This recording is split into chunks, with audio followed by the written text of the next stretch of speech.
time where I'm realizing that people do this their whole life and never get to even the level I'm at now. So to be here, I already feel like overly blessed. So let me not fuck this up. This is the True Hustle Podcast with your host, JR. This is the True Hustle Podcast with your host, JR. Nah, it's all good. Ken Flores in the house. What's up, bro? What up, man? Appreciate you having me, brother. I'm happy to be here for long overdue. First of all, happy to be on the True Hustle Podcast, bro. Man, thank you, bro. Crazy, right? So you walk in the building, and we have a fucking earthquake. That's a trip. We know we're gonna bring the fire. Bro, I know, like, people always talk about earthquakes. You know, before I even moved to Cali, people were like, the earthquakes. I never felt them, but at the same time, I weigh 400 pounds, bro. Every time I walk anywhere, it's an earthquake. Especially coming up the stairs or getting in the elevator, you gonna feel a bounce, you feel me? So my homies are walking next to me. We get to take the elevator up here to the studio, and we're walking, and I mean, I'm pretty sure they felt it, but if you walk next to me, you always feel that shit, bro. So then you came out the room, you're like, oh, y'all felt the earthquake. I ain't gonna lie, I thought you was talking shit. I was like, I don't even know this fool like that. Yeah, I was like, he already cracking fat jokes and shit. No, but I'm like, all right, whatever, we'll see. And then, but then you were like, nah, for real, like 4.9, right? 4.9. Yeah, something like that. Crazy shit, yeah. And this is the second time I'm in an earthquake and I don't fucking feel it. The last time I was outside of my uncle's house, he lives in San Fernando Valley, and we were on the porch drinking, and I was crudo as fuck, so everything was already spinning for me, and then boom, earthquake, and my aunt come outside. Y'all feel that? Like, el temblor. I was like, what the hell, nah. And she's like, yeah, and it was an earthquake. But me and the homie that were sitting outside, we just thought we were crudo as fuck spinning, fool. Damn, fool, no wonder you looked at me like that, fool. When I said it, he gave me the side eye, like, that damn fool, I don't even know you like that, fool. Ain't no fucking joke. And I was like, serious as fuck. Like, it was really an earthquake. But Bernie's the one that told me. Yeah, like, this fool clowning already. Like, no wonder. He was like, fuck this fool. It wasn't even like that, dog. It was really an earthquake. Hell yeah. But, all right, you're from Chicago. Yep. Chicago, so you Midwest, guys, Aurora. So you guys don't experience this type of shit? Nah, hell no, never. I thought earthquakes were a myth, just like cholos. Like, like Cali culture's way different, you feel me, than Chicago. And even though we're all Mexican and grew up possibly in similar ways, it's still very different. Like, I never experienced an earthquake in my life until now. And again, I can't even describe it because I don't remember. I don't even feel it, you feel me? But in Chicago, we definitely don't get earthquakes. There's tornadoes, but I've never seen one because that's like in the outskirts, like in the middle of Illinois. You're not going to get a tornado like downtown Chicago, you feel me? Just because of the population and all the shit that's in the way. But we also get snow. We used to get really bad snow, bro. Like, it used to snow, like, sometimes for days. Like, 2-3 days, you'll come outside, the snow will be up to your waist, bro. It was real bad, bro. Like, cars would be dug up in snow. Like, you'd have to wait for that shit to melt. School would get canceled. Work would get canceled. Like, we used to have real blizzards, like I can't imagine living. Like, I'm glad I lived in I'm glad I was born in like the 2000 or in the 1990s, you know, in the 2000s, where we could be inside with a heater and some hot chocolate. Because I can't imagine being like a fucking Native American in a tent while it was below zero. Fuck that, I'm killing myself. Oh my god, for real, it get cold, bro. Like, what's the coldest that you have experienced out there? Man, you remember? There's a story that was real famous. We had the coldest it got, record-breaking cold. It was a polar vortex, they called it. That was the name that they used when they got freezing cold. And that's the same day that actor Jussie Smollett said that he was attacked by MAGA guys. Yeah. And that whole shit broke out. So that day, it was like 15 degrees below zero. So it's like 0 minus 15. Then with the windshield, and we got the lake is right next to downtown. So the lake, people think of a lake, they think like of a little lake. Like Lake Michigan is damn near like an ocean. You feel me? Like, it's huge. So when that shit hit, like he was like, oh, I was gonna go get a sandwich at 2 a.m. and I got robbed by MAGA supporters. But I'm like, bro, first of all, it was like below 50. Like, you was not finna go get no Subway at 2 a.m. That's when people knew he was bullshitting. But that day, I remember, like, it was just so cold. I remember I was still working my job. It was, because it only happened just like in 2020, 2019 maybe. So I was still working my job as a leasing agent, and I remember my boss made me go around the whole property and put up notices that people had to drip their faucets. I don't know if they do that in California, but back in Chicago, when it gets below a certain degree, like below freezing, so below 32 degrees Fahrenheit, you have to let the hot water drip a little bit so the pipes don't freeze. If you don't let it drip, the hot water freezes in the wall. Next thing you know, you're getting flooded. Yeah, well, so I remember knocking on doors, putting up notices like, don't forget the drip, don't forget the drip.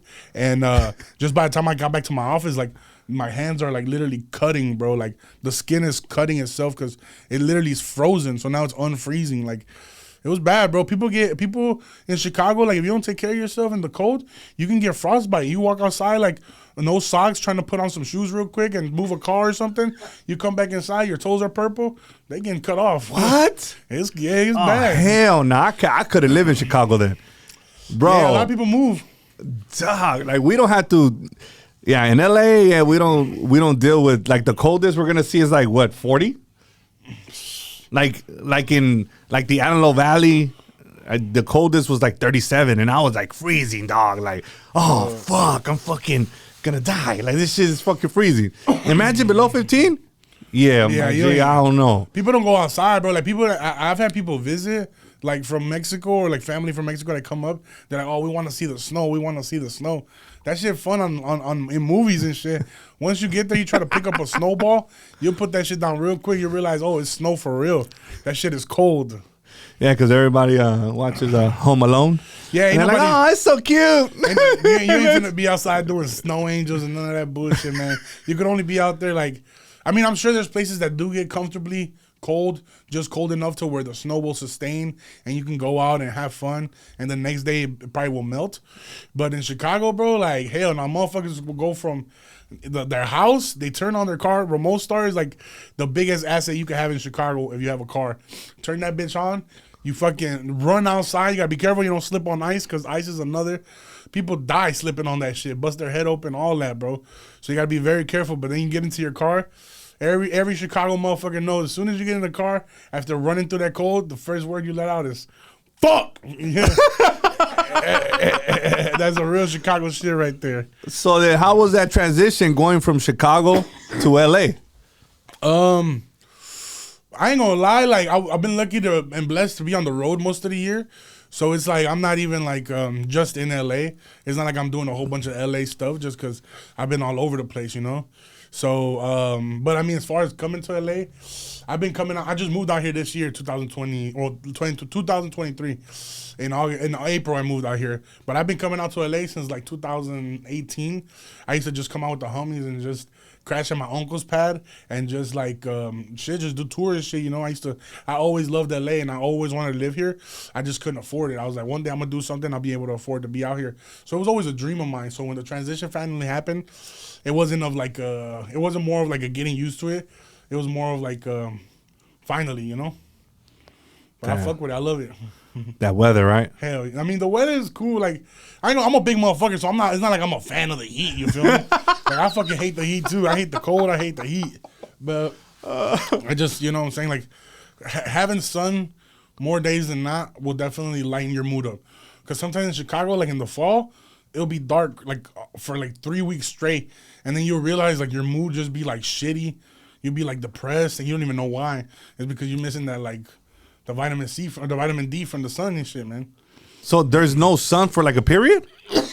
I mean, it's not like Alaska where it's like, oh, for 30 days it's gonna be day all month. Yeah. Nah, it ain't no shit like that. But sometimes it just be so cold that it just stays. You know what I'm saying? Like, it just stays dark. You know, the sun just don't come out. Like, it ain't dark, but it's just cloudy and gloomy. It's cloudy. So yeah, I mean, just this week, like the week before Christmas here in LA was similar to that. It almost rained like 3-4 days straight. Yeah. There was like floods and shit too. Yeah, we can't handle that here. We fucking start seeing rain and we start fucking flipping out. Like, oh, the fucking world's gonna end. People forget how to drive. Yeah, shit. And then you see a big ass puddle, but yet you're still gonna drive into the fucking. I mean, there's I'd seen that like the off ramps like were flooded, but people were still driving, and then they get stuck. So it's like, yeah, I guess we don't know how to act with that type of shit. It happens in Chicago too, bro. Like, motherfuckers, they have to go through snow every year at least. maybe it doesn't snow like it used to, where it used to snow like all from like November all the way through like February. Maybe we'll still get 1 or 2 like snowfalls. Motherfuckers still forget how to drive, bro. Like, cause you get used to driving in dry roads all year, and then one day you just running late for work, and it's snowing. You're like, man, fuck, I don't give a shit. I'm doing 80 the whole way. Then the car in front of you stop, and you on your phone, smash. You feel me? So it's just like that shit happens everywhere. But over there, it gets so cold that it's like black ice on the road, right? Black ice, bro. That's really the biggest danger for drivers. That black ice shit. People don't even know what that is, bro. Like, that's that shit when it snows, and then it gets so mushy because cars have been going over and over and over it. It just like sometimes you don't even see it. It's just glazed, and you step on that shit or anything. Like, no matter how many cars like pile up, nobody can stop, bro. It's very dangerous. That black ice is deadly. Yeah, that shit would fucking. That shit will make a fucking 18-wheeler fucking. Oh yeah. Yeah. Hell yeah. So what's it called? Once you got to LA, was there a big difference? Because I know people don't even realize that Chicago has a big ass like Latino population, you know? So it wasn't it wasn't like a big culture shock. Like I said, I had already visited out here. So I kind of like my first culture shocks was like the first 2 times that I came. Like, for example, I found out like cholos were a real thing. For me, cholos, and I'm not, no disrespect at all, but to me, cholos were just like in movies. I used to think that it was maybe culture from the past. Maybe like our parents, grandparents were cholos. But I didn't know that was still an active thing where people were still cholos, you know? And obviously, again, no disrespect. I just didn't know, because in Chicago, we're very influenced by like urban culture, black culture, New York, East Coast, more of that. So a lot of the Mexicans there, you'll see them like wear like Chief Keef's True Religion, Polo Ralph Lauren. Like we're not wearing like Cortez's, Dickies, the long socks stuff. Out here is very serious. Like motherfuckers like, oh, sock check, you know what I'm saying? All that. Like in Chicago, people see you with long socks, they're like, this fucking clown, you know? Like, so it's very different, you know what I'm saying? But you quickly find out, in me, obviously you respect it, you respect the culture, and you find out that these motherfuckers are not anything to play with either, you know what I'm saying? Like, it's just a little bit different. But that's as far as like the people go, and like Mexican people. And then another thing is like, people are more shocked to find out that there's Mexicans in Chicago. Like, some people just don't even know. Like, I'll go, and I've been traveling last year for the first time, and I'll go to places like Phoenix and Houston. They're like, a Mexican from Chicago, that's unheard of. I'm like, nah, actually, there's a lot of us. Yeah. And most of the minority is Mexican. Like, we have Mexican, and then Puerto Rican, I would say like second. But like, with the culture shock for me was like coming to places like LA and realizing that there's a whole bunch of like Salvadoreños, Central Americans, and then going to places like the East Coast, like DC, New York, and realizing there's hella Dominicans, again, Salvadoreños, Hondureños, like, and barely any Mexicans on the East Coast, really. It's kind of crazy to, you know what I'm saying? Open your eyes, not literally, but open your eyes to stuff like that. It's like, damn, you wouldn't even know unless you started traveling and see it for yourself. Yeah, because we deep over here, dog. So, in Chicago, because LA has a big, that gang culture in LA is like, that's just like for real.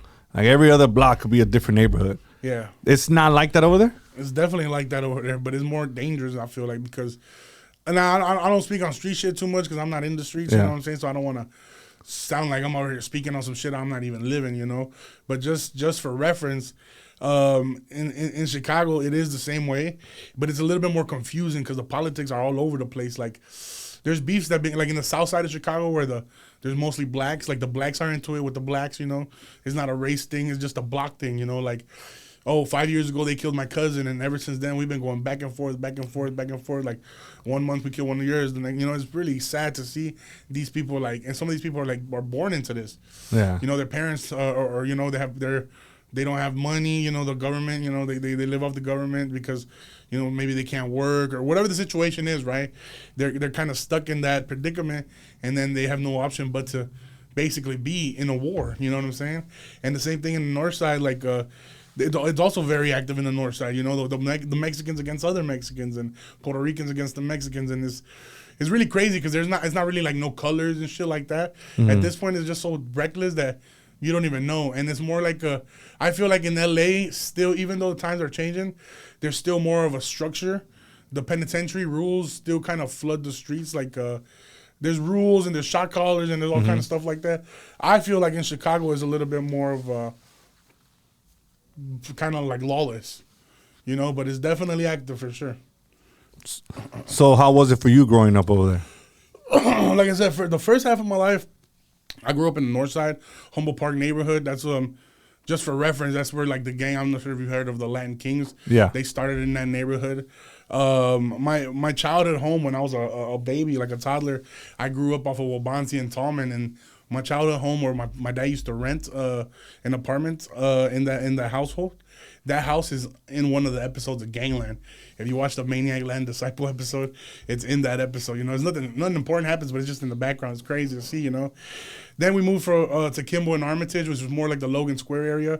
Still very active on the other side of the Humboldt Park, but it was just kind of like I never looked at it like dangerous because that's your home, you know. It's not like, oh, it's crazy out here. Like, we never looked at it. Not even my parents. It wasn't like come inside early or don't be around this. And everybody was just kind of living life, you know. We would play outside till like 10, 11. On Fridays, my dad would get like a 12-pack or 24-pack after work and just drink on the porch.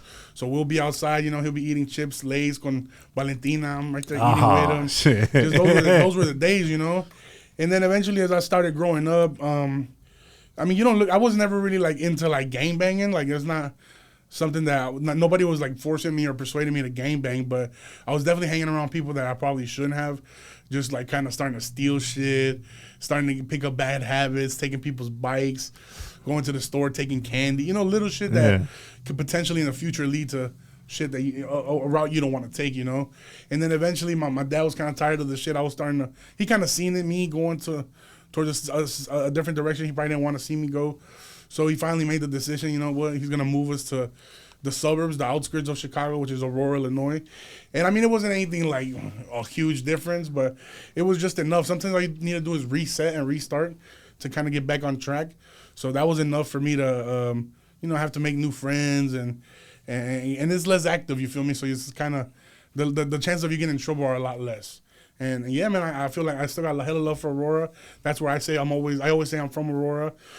Of course, when I'm on the road or I'm elsewhere, I say I'm from Chicago just because it's easier. But I got the 630 on my face for Aurora. You feel me? Like I feel like that town molded me to be who I am now. That's what's up. Hell yeah. And is it like a big city? Aurora's like what's the population there? I don't know exactly, but I think it's above 300,000. It's the second largest city in Illinois. Yeah, that's so huge. It's Chicago and then Aurora. You know what I'm saying? It's not like I'm living in a fucking small town. It's still a big city. That shit's huge. Yeah, it's a big city. Southgate is like over 100,000. So I'm like trying to put it in perspective. Yeah. Now the land is bigger, so it doesn't seem as clustered. You know, like Southgate or LA areas, but it is big though. So, at what point did you start? Like, how did the comedy like come into your life? I mean, you've been funny. I'm assuming that you've been funny since you were a little kid, and then did it transition into something big, or like how did that come about? I mean, as far as the sense of humor developing with me, I feel like it happened since I was a kid because I was always like the fatter kid, the chunkier kid out of my cousins, out of the group of friends. So I always kind of felt like excluded from shit, you know? People always kind of like push the fat kid to the side. So I always wanted to be liked. So eventually I figured out, I was like, well, if I make people laugh, then they'll like me, you know what I'm saying? Or if I bully people, then people won't fuck with me. So I started kind of like bullying my friends and you know, it wasn't the best way to start, but I mean, that kind of kept them away from making me feel like shit, you know, making other people feel like shit. Eventually, obviously, yeah, there's stuff I regret and everything, but that's kind of how it started as far as like the joke cracking, the being the class clown. It all kind of came because of insecurities. Mm-hmm. Then after that, you know, that kind of just becomes your character as you're growing and you kind of become that person, you know. And I started to mold myself into just a funny motherfucker. Right around the time I was like 15 years old, there's these like influencers going viral, like Sergio Rasta, Super Rigo, making videos on YouTube like Cholos Be Like or Mexican Moms Be Like, you know, just kind of like old school YouTube stuff. And I was like, man, fuck it, I think I'm funny enough. So I started recording a few different like videos on my iPod, just one takes, you know. I'll just talk shit for like 7 minutes. A few of them ended up doing some good numbers, and it was I mean, I'm not saying I was like in the millions, but some of them were like 30,000, 40,000, 50,000. A few of them did hit over 100,000, close to 1 million. And I kind of got a taste of like that instant gratification, you know, like that. This is hilarious, you know, whatever. So I kind of got like a taste, and I liked it, you know. So I kind of kept trying to put out content, but then eventually, like, I didn't really know how to edit, and you kind of run out of ideas when you don't really put your full 100%, you know, into it. So eventually I started like partying and drinking, so I just kind of fell off from that shit. And I never got back into comedy until like in the future, but right around the time I was like 20, and I was just realizing I was just like an alcoholic, and I was like, man, like I don't got nothing to look forward to. All I do is get paid for my job, waste this whole check on alcohol, partying, and then I'm broke for the rest of the 2 weeks until I get paid again. You know, I was like, my life's got to mean something more than this. Like, I know that people say I'm funny, people like me, I'm likable. So this gotta, like, something's gotta give, you know? And that's when around the time I was telling you we started coming out to LA, and I fell in love with the city. I was like, man, like, I need to do something to live out here in LA. I love LA. And I knew I sucked at rapping. So I was like, I need to do something else, you know? So I was kind of like looking into getting back into YouTube, but I just like, I couldn't do the whole wig stuff and the whole skit stuff just because like it wasn't me, and I didn't really want to like, I didn't want to turn on a character every time somebody recognized me or saw me, or every time I had to go to work, like record a video. I didn't want to like, hey guy, you know, I didn't want to be that guy. Yeah. I wanted to be liked for who I was naturally without having to try, just in case people ever saw me and I didn't have the energy or the whatever to turn it on. They still see me and they're like, oh, it's him, you know? So stand-up comedy, I was always a fan of, you know?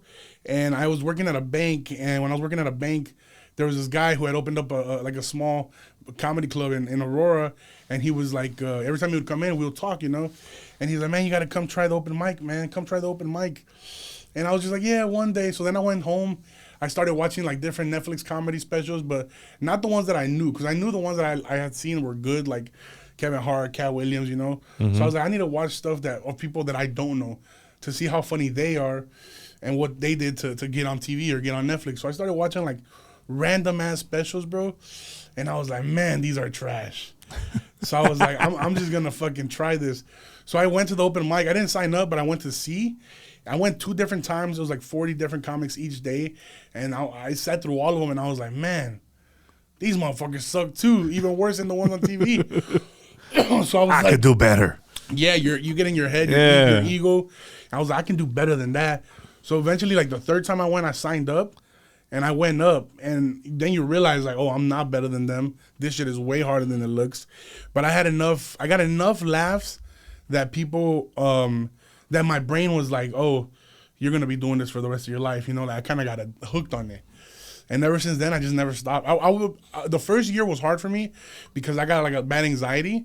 So I would do shows, and, like, I would sign up to do mics, and then I would cancel because I would be so nauseous and nervous. Like, sometimes I'd throw up before the show. Like, no, it was bad. Like, it was really, really. And people always see me and they're like, you're overly confident on stage. You just make everybody feel comfortable because you seem so sure with yourself. But in reality, is like, I'm dying up there. You feel me? Like, I don't know what I'm gonna be doing, and I hope it works. You know.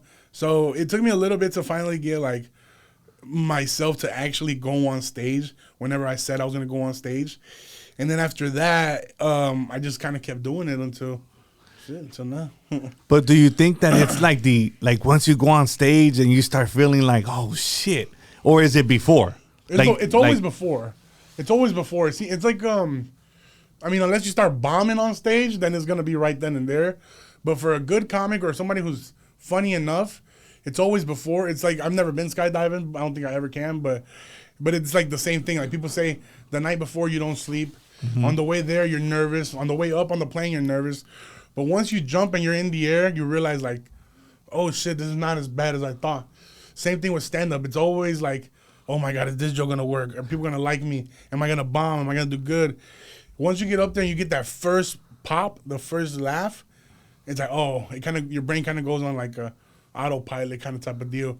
And then you start ripping it up. Now, of course, stuff can happen where you're maybe killing and somebody interrupts you, or you forget to say something, or sometimes you're doing too good, you slip up and fuck a joke up, you know what I'm saying? So anything can happen, and that's why I think comedy is one of my favorite art forms because it's very humbling. Like I could have 10 shows that are sold out, amazing, make good bread, and then do like a little bar show just to, you know, just whatever, and then bomb, and then that shit will, nothing before that will matter. I'll be like, oh my God, I'm trash. I suck. How could I ever think I was good? And you know, it's just humbling. But then you tell yourself, you know what? No, I got this. This is a one-time thing. I'm gonna make sure I bring it next time. And then you just kind of get back in the game and kill it, man. You know, we all fuck up. I think we all do that shit to ourselves, though. Yeah. Like, everything's fucking going fine. Everything's amazing. And then the littlest shit happens, and then you start fucking self-sabotaging yourself. Yeah. You know what I'm saying? I do that, but I try to snap out of it fast. You know? I allow myself, like, all right, fools, that's it. No, like, it wasn't that serious, like, you know? Yeah, and it's also like, I don't have any kids, but it's kind of like, for example, like this earthquake you talked about, right? We had the earthquake. Like if you maybe at the moment you feel the wall shaking, you don't know exactly what's going on yet. But if you have a kid and they start crying, your job is to make them feel secure. Like, it's gonna be okay. You know, it's gonna be okay, baby. It's gonna be okay. And then them seeing you be calm calms them down, even though the building might fucking fall. You know. Same things when you're on stage. If you let the audience know that you're having a hard time, or that you're nervous, or that you're scared, or that you fucked up, then they know, and you're vulnerable at that point. So now they're not even sure. They're like, "Is this dude funny? Well, how did he get hired?" You know. But if you don't, I'd be fucking up, and I don't say shit. I just plow through that shit and make them seem like everything that happened was supposed to happen. And if you show them that you're comfortable and you're confident, they'll trust you that's what they want to feel. They want to trust you. You know, dog, I seen you live, bro. Man, you killed it, dog. So I'm like, man, you seem pretty confident to me, dog. Thank you know, you, my boy. I appreciate that. Everything that you're telling me right now, there's no way I would have thought that was going through your mind, like, because you were in there, you were just killing it. Nah, man, and it's. You know, so it's just like that's the thing. You got to sell it. You know, we're artists. Right. We're artists. We're comedians. We're professionals, and I got to sell it because people paid for that ticket. You know, I can't go up there and I can't go up there and like. So what do y'all want to talk about? What's on the news? Like, you paid for a show. I'm gonna go up there and I'm gonna give you a show. You know. Yeah, you killed it that night. Thank dog. you, my boy. Yeah. Man, do you know those people from the organizers and all? No. I just went. Alfred was there and you were there. Man, so I was you know like, a funny story from I that just show? don't know. We're not gonna say no names or anything like that, but that show when they hired us, the only reason I even took that show was because like the pay was like ridiculous. Like it didn't even make sense. Like the pay was supposed to be $1,500 for 15 minutes, so it's $1,000 a minute. Damn. Sorry. $100 a minute. Yeah, I was like, damn, homie. I want to be a comedian. I got not even to boost. I don't like talking about money or anything like that. But in December, I got a contract from Dallas that was $20,000 for 20 minutes. So that one was $1,000 a minute. And that's what's up. But you deserve that shit, dog. But anyway, sorry. At that show that we're talking about, I'm not even gonna say what city again. But at that show, I was supposed to get paid $1,500. So it was $100 a minute for 15 minutes. It's like a 40-minute Uber from my house. I wasn't doing shit. I was like, fuck it. And then we did the show. I killed it. You know, the place seemed pretty full compared to, you know what I'm saying? I don't know. Like, I guess, yeah, you could have fit more people there, but it was fucking full. There was a lot of people there. And even when they told me the price and I seen how many people were on the show, I was like, are we all going to get the same pay? Like, this shit seems like it's not going to make, either somebody's going to lose some money or this is not going to make any sense. And then, sure enough, bro, when I get done, I have to leave there because I just wanted to go home already. So I told the promoters, like, hey, I got to go. Like, what's up with the money? You know, like, I'm collecting, or should we do Venmo? They pulled me to the side, bro. And they're like, look, bro, so we didn't sell as much as we thought we were going to sell. We're still waiting for the bar to give us the total so we can break you off something from there. But right now, I got $1,000 for you. So it was supposed to be $1,500 plus $200 for promo. So they shorted me $700 for that show. $700, like, yeah, we're talking about $20,000 and all this other shit, but $700 is like make or break. You know, at certain points in my life, $700 would have definitely, like, could have been life or death for me. You know what I'm saying? So I was just so hurt. You know, I felt disrespected, but it was just one of those things where sometimes you got to charge it to the game because you don't know those people and you don't know the problem you might cause for $700. So that one I kind of had to eat that shit, literally swallow it. And it sucks, you know. I mean, I learned my lesson. I won't work with them again. But it kind of sucks. It's like, man, you know, people say we're supposed to support our own raza and all this shit. They be the first ones to fuck you over. You know what I'm saying? Like, and that's just bad business, dog. It is bad business. I'm just saying. I don't know who runs it or whatever. I'm not. But bro, I spent like $300, bro. I fucking ate the most expensive ceviche there. I was like supporting this shit, like dog. Nah, it wasn't $300. It was like $150. Yeah, but I'm saying $150 one person or one couple. Yeah, say, right? That's what I'm saying. So let's say there was at least 280 people there, at least. I know it was more than that.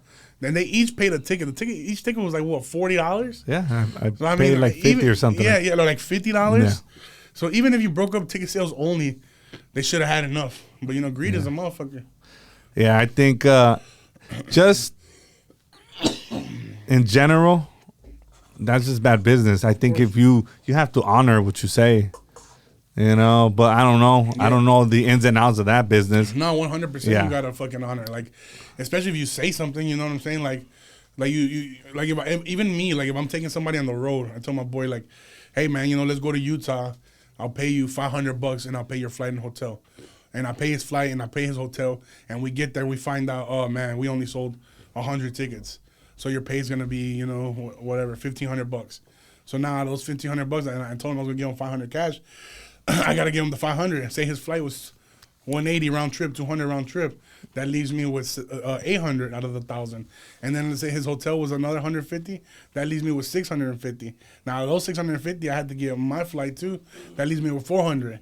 Then I had to give my hotel. Let's say the club got my hotel, $400. So it's like for $400, I got to go do this whole thing and come back. You know, it's like sometimes not worth it. You know what I'm saying? And $400, you ain't gonna do shit with $400 in LA. You know that, especially here. Shit. Yeah. So yeah, I mean, but at the same time, I'm not gonna do no bad business. I'm not gonna tell them like, oh well, we didn't sell, so you're not gonna get paid what I told you. Because it's like, bro, what the hell? I could have taken other gigs that would have paid me what you said, or I could have taken made more. Yeah, or made more. Yeah. So it's like I'm not gonna fuck somebody over over that shit. At that show, in back of me, that dude Enamorado was sitting there. Yeah, I remember that. They told me that. Yeah, he was sitting in back of me. Yeah. I mean, I hope he gets out or whatever. Yeah. I don't know what the fuck is going on with all that shit. Yeah, no, and I got a street vendor joke, and I did it that day. And then they told me that, like, you know, he's here. I was like, oh, shit, that's funny. You did do it. I was like, yeah. I was like, well, I hope he liked it. So I seen one of your podcasts, and you talk very openly about like growing up and like doing drugs and doing certain things. Like, do you think, you know, like, okay, like drug addiction. So to me, it's like, do you think drug addiction and the things that you went through is because of the traumas growing up, or is it just because you just like to do it? I think it's a combination of both for sure. You feel me? Like I've always been a person that's been very. I take responsibility for my actions. Even when I was growing up, because I was always the kid where if a group of us got in trouble, the moms would always be like, "It's because of Ken, because you're with Ken." Oh, it's because they'll call my mom. Es que tu hijo me lo sonsaca or whatever. You know, like.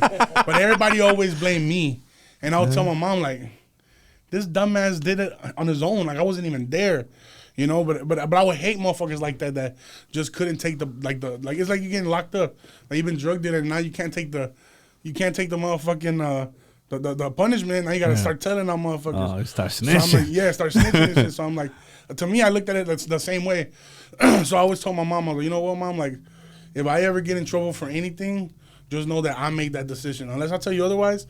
Don't blame it on my homies. Nobody persuaded me to do anything. I'm a big guy. I'm not nobody's little homie. You know, nobody's gonna force me to do anything. So just know that I'm responsible. Excuse me. My mom always respected that. You know what I'm saying? Mm-hmm. And it got to a point where my mom would tell me to be careful what I was doing because she didn't want me to fuck up my homies' lives. Like I got friends. Shout out my boy Chins. My boy Chins, you know, he was always kind of like a straight arrow, you know, has his shit together. But he was always going out of his way getting into maybe trouble or stupid shit just because he was fucking with me. And you know, sometimes we'd be in situations we shouldn't have been in, and my mom would tell me like, you're gonna fuck up his life, you know what I'm saying? But I'd rather that than them tell him like, oh, why you doing Chins? Are you doing everything Chins wants you to do? You know what I'm saying? Like, I'd rather take the blame any day. So now, going back to the drug stuff and all that, like, definitely was trauma in my life. Definitely went through shit that I've never spoke about openly or shit like that, you know. But I think some of it goes with the being accepted, you know, trying not to be put to the side because of my weight or my looks. On top of that, again, other shit that might have happened. So it was just kind of like you confide in drugs. And weed is not really something I consider a drug. Weed is kind of like whatever, you know. Yeah, you are under the influence and you are high, but it's not something that I feel like will be detrimental not only to your health, but to your financial situation, I feel like. I mean, unless you're making no money, then if you go broke buying weed, you got a problem, brother. But I mean, but realistically, with fucking, especially in California, with $80, you should be able to buy enough weed to get you through at least a week or two, you know. And the problem is with like cocaine, that's kind of been my poison, I guess you can say. And it's just because it goes back to that being insecure. Once you do that drug, everybody knows that drug is like an ego booster, and it makes you feel like unstoppable. So sometimes when I shouldn't do it, I do it, and because I'm like, oh no, I'm gonna do it so I can feel confident. You know what I'm saying? I learned very early on in my comedy career that I never want to perform on cocaine because it fucks up my timing. Sometimes my jaw will be locking. Like, it's just bad. It's not a good time, bro. It's not a good time at all. And it sucks because like I never do it, and I'm like, oh yeah, I'm glad I did that. You know what I'm saying? Like, it's always like why the fuck did I do that? You feel me? Like, I should have just sat here and recorded the podcast. You know what I'm saying? Like, I always regret it. You know, it's like the strip club. Like, you know, people, like, nobody ever leaves the strip club like, oh man, I'm glad I went there. We always wake up the next day like, fuck. I just, you know what I'm saying? Like, I fucked up my rent or my savings or whatever, you know what I'm saying?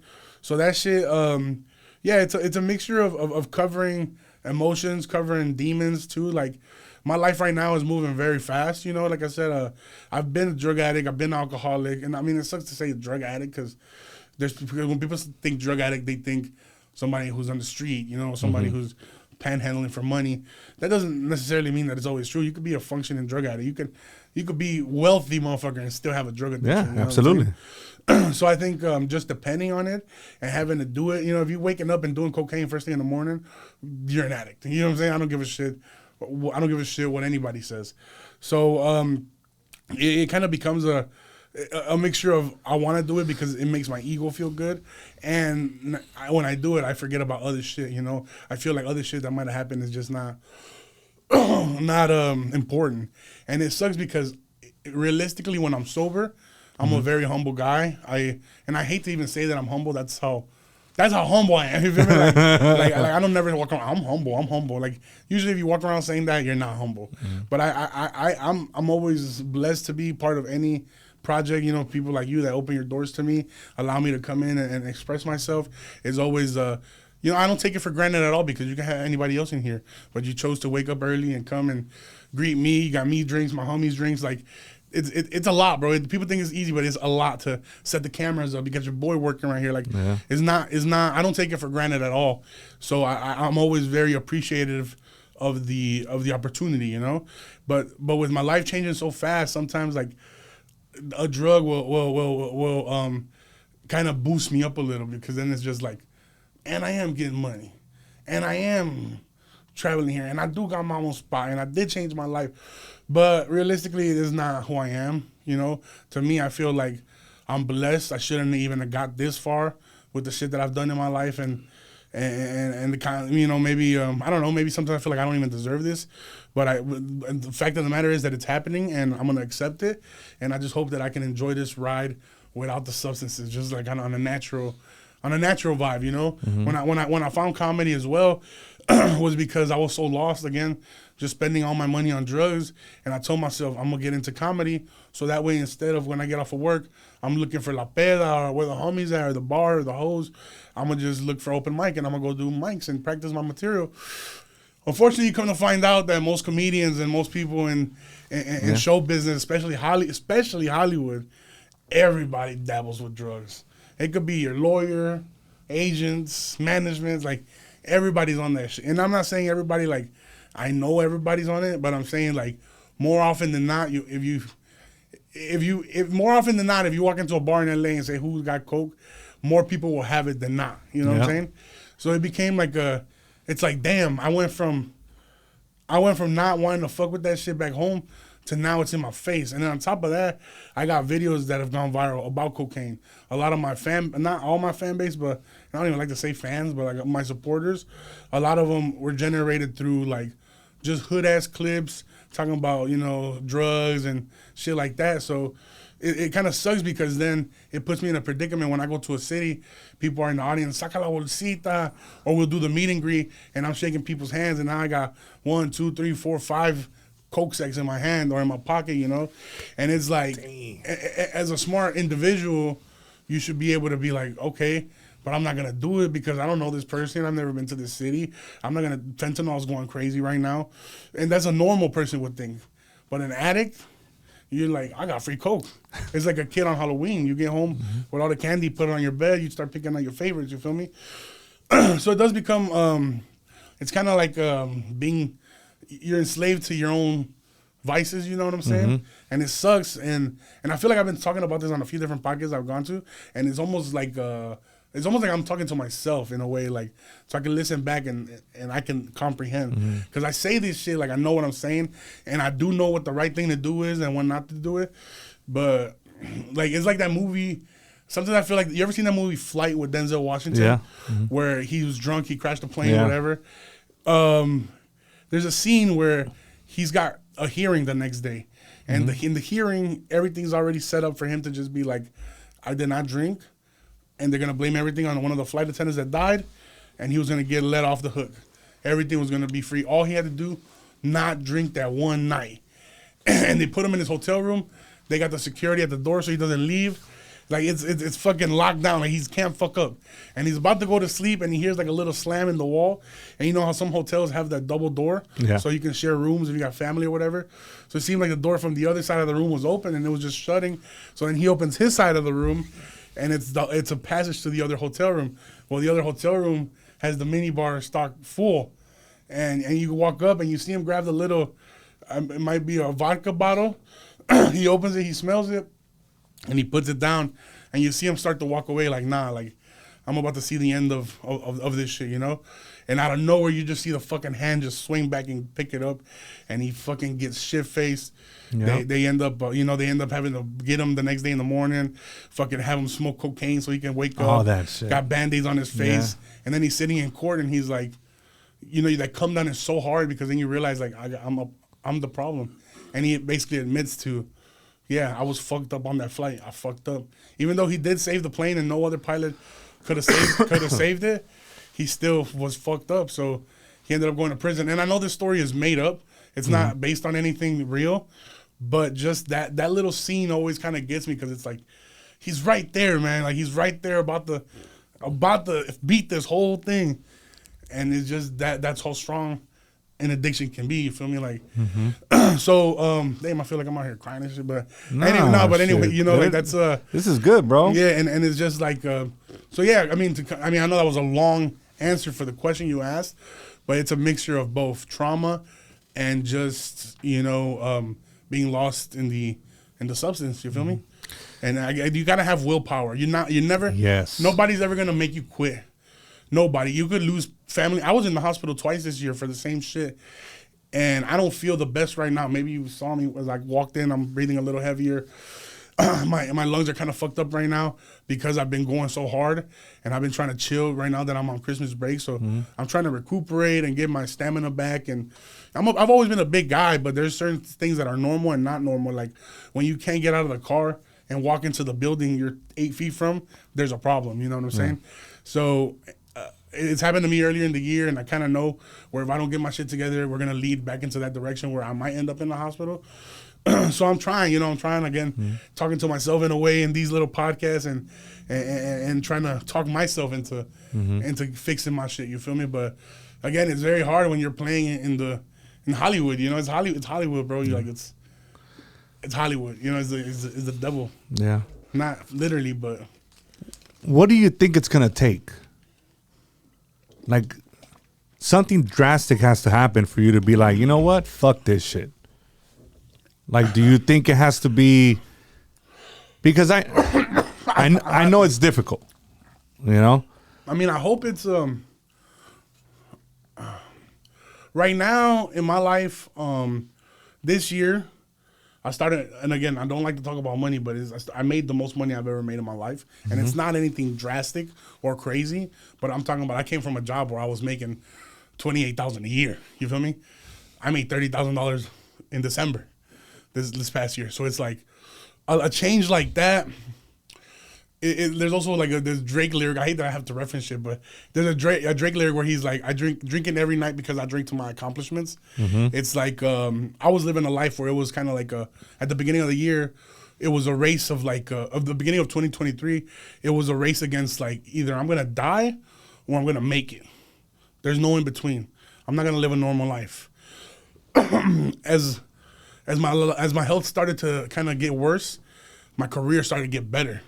And better and better and better. And I started going on tour. I started, I got signed to my agents. I got signed to management. I moved out to LA. So then it became a thing of like, it's a celebration. I got my apartment. Let's get fucked up. I'm able to fly my homies out. Let's get fucked up. You know, I don't got a show this week. Let's get fucked up. I just killed the show and sold it out. Let's get fucked up.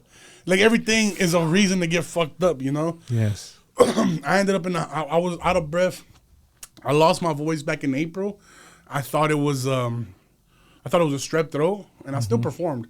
I got videos that went viral with a strep throat. I seen it. Yeah, and I thought it was a strep throat, but it wasn't. It was attached to my lungs, and my lungs were getting fluid in them because I've had high blood pressure for a long time, and I never took care of it. I never went to the doctor, never took medicine. Even though being as big as I am, I just luckily before last year, even though I was big as I am, I never had health issues like where I don't feel good. Until last year, I feel like that my body was like, all right, you've been doing cocaine for 10 years. You've been drinking heavily almost every other day for 10 years or more. On top of that, you eat garbage every single day. And I've been out of my parents' house for 4 or 5 years now, even when I was back home in Chicago. So I've been eating trash for a long, long time. So your body can only do whatever you want for so long until it finally starts to break down like a car. So that last year, I lost my voice first, and that kind of hurt me because I couldn't do what I loved. So I felt like weak. But then that only led me to drink more because I wanted to numb that pain. Like I just want to get fucked up, wake up, and hopefully my voice is back, you know? From there, I started getting real shortness of breath. My legs started getting real swollen. And I took a flight from LA to Philadelphia to do some shows, Philly, Jersey, and then New York. In New York, the second to last show, right? We had already done like 6 shows. The second to last show, I was on stage and I just couldn't breathe, bro. Like I couldn't finish my jokes. I was not concentrating well. I'm looking around, feeling like I'm gonna pass out. It was bad, so I was like, I'm gonna go to the hospital when I get back to LAX. And then when I was on stage, I was like, you know what? Fuck this. I cut my set short. I told them, hey, you know what? I'm sorry, I don't feel well, and I'm sure you guys can tell. And they were like, yeah, something's obviously wrong with you. And then I got off stage and I told my tour manager and my homeboy, I was like, bro, I need to go to the hospital now. And it was kind of like one of those things where you go to the bathroom, like the closer you get to the bathroom, the more you got to shit or the more you got to piss. So the closer I was getting to the hospital, the less I could breathe, I felt like. But I was also feeling like it's about to be over. Like they're about to help me, you know what I'm saying? Whatever's going on, they're about to help me. I just wanted like a ventilator, something, you know? It was crazy. So when I got to the hospital, yeah, sure enough, they took my blood pressure, and they were like, as soon as they, bro, it was like a movie. Like as soon as they saw it, they brought in the whole they cleared hallways. They fucking grabbed me, put me on a stretcher, took me all the way to the fucking, all the way to the ICU, you know, and even in like what would most say a deathbed, I'm cracking jokes. Like they got to do ultrasounds to see if I have any blood clots. Then I got like 3 nurses on each side of my hand. They're trying to get me with an IV. They can't find my veins, so I'm cracking jokes. They run out of lube for the ultrasound, so I tell the doctor, hey, just spit on it, fool. He starts laughing. So they're laughing, but at the same time, they're looking at me like, this is not a joke. You know, like you're about to die. And at the same time, I had an inhaler. I don't have asthma, but I bought an over-the-counter inhaler because I thought it would help my breathing. not knowing that what an inhaler does, or that specific inhaler does, is that it doesn't open your lungs up. What it does, it makes your heart pump. It makes your heart pump faster, so then your heart pumps air into your lungs, so your lungs expand. Well, my heart was already beating out of beat because I got high blood pressure. On top of that, I'm on cocaine. So my heart's already fucked up, double, all that. So now I'm doing inhaler shots or whatever. My shit is just like, I'm lucky it didn't stop type shit, you know? I'm in the hospital for like a week, bro. After that, like in a week, my legs, they made me, what was happening while I was so swollen was because my body was retaining liquids. I was pounding drinks and food way faster than my body could get rid of it. So then what happened was that I couldn't drink water, I couldn't eat food. They basically had me in the hospital for a week just peeing in a cup until finally like my body got excuse me, back to normal. And my breathing was good again. Everything was good. I was on IV, on blood thinners, all kinds of shit, bro. And they were like, we don't want you to leave yet. Like, you're going to be here for like another 2-3 weeks. This is in June, bro. At this point, I had to go to Chicago the next day. This is a Wednesday. I had to be in Chicago Thursday because I got shows in Chicago. And at that point, I'm in between getting my apartment in LA. So I needed to go to Chicago because I knew that payout, the tickets were already sold out. And the payout was going to be $5,000. And I needed those $5,000 to put down my deposit in the apartment. This is like a movie. Yeah, on top of that, my boy Ralph Barbosa, you know Ralph Barbosa? Yeah. He visited me in the hospital, and he tells me, and at that point I'm feeling good, and he tells me, like, bro, you know, it sucks to see you here, but you look a lot better. So if you get out, and he was like, when do you get out? I was like, I think I'm going to get out today, bro. And he tells me, like, if you get out today, me and Dave Chappelle are going to do a secret show in Manhattan. Come with me. Like, you could be with us. He's like, I don't know if I can put you up. And I was like, I don't know. I want to go up. I'm fresh out the hospital. But he's like, at least you'll get to kick it with us. So I'm like, fuck it, bet. So Dave Chappelle? And I knew I had to leave anyway because I got to be in Chicago the next day. I already got my flight. I bought the flight. Everything was already set. So I was like, regardless, I'm going to leave tomorrow morning or today. So then when he told me that, as a comic, I'm not going to miss it. You feel me? So Ralph Barbosa is the hottest thing in comedy right now. Dave Chappelle's a legend. Like, of course I'm going to be there. So then I signed paperwork that said that I was leaving against medical advice. They gave me my prescriptions to go pick up. But at that point, I don't got no money. Like, I'm literally doing shows. I'm living check to check because everything's getting reinvested into, like, travel and all that. So it's not like I'm just blowing it. But I am kind of also just blowing it. I'm partying and shit. But I'm also paying shit and trying to get out from Chicago to L.A. So anyway, I signed the paperwork. I go to the show that night, meet up with Ralph. You know, he takes me around to a few different clubs in New York, comedy clubs. I see him do his thing. From there, I go to Chicago the next morning. I fly to Chicago.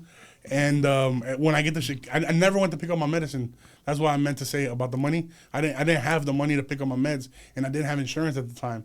I think it was gonna be like $340 for all my pills that I needed. So I didn't go get them. I was like, I'll get them in Chicago, or I'll get. You know, I brushed it off because I was feeling better. You know what I'm saying? Sometimes when you feel better is the worst because then you start to get all over again. When I got to Chicago, now I'm seeing my homies for the first time again since a minute ago. And I got a little bit of money in my pocket, you know what I'm saying? Like I said, I don't got a lot, but I got enough to where I'm like, all right, we're going to do this show. And after the show, we're all going to get fucked up at the bar. I'm riled on me. So I went hard in Chicago, bro. Like, I did both shows. They both sold out. I stayed there for like 3 days, got faded with all my friends. Then I had Miami after that. So I didn't even go to LA, bro. I went from Chicago to Miami. I ain't never been to Miami. So it's like the cocaine capital. I get to Miami, I'm at the motherfucking comedy club asking the staff, where can I get a sack? And now my team is with me, tour manager, all that. So they're looking at me like, bro, you just got out the fucking house. You're literally about to die. And you're out here asking where the sack is at? Like, we got into like a heated argument. But again, they don't understand, you know, the addiction. To them, it's just like, you just don't care. And it is true in a way, but at the same time, it's like, I don't want to be doing this, you know what I'm saying? But I don't know, so just shit takes over your brain, bro. So, and then it's Miami, bro, so the fucking staff is like, what do you want? Or how much do you want? Matter of fact, whatever I wanted, they brought it to me. No charge, because I'm the talent, I'm the comedian.